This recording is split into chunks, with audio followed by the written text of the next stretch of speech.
সব মানুষই চায় জীবনে সফল হতে। কিন্তু সবাই সফল হতে পারে না। কারণ সবাই সেইভাবে চেষ্টাটা করতে পারে না। আমাদের যে জ্ঞান, বুদ্ধি, বিদ্যা, আমাদের যে সম্ভাবনা থাকে না একটা, কিন্তু সম্ভাবনা থাকা সত্ত্বেও সবাই সাকসেসফুল হতে পারে পারে না। এর অন্যতম কারণ হচ্ছে মানুষ আসলে নিজেই জানে যে তার ভিতরে কতটুকু সম্ভাবনা আছে।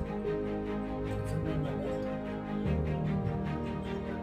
আরেকটা কারণ হচ্ছে আমাদের ভিতরে আত্মবিশ্বাস, ধৈর্য নেই, সাফল্য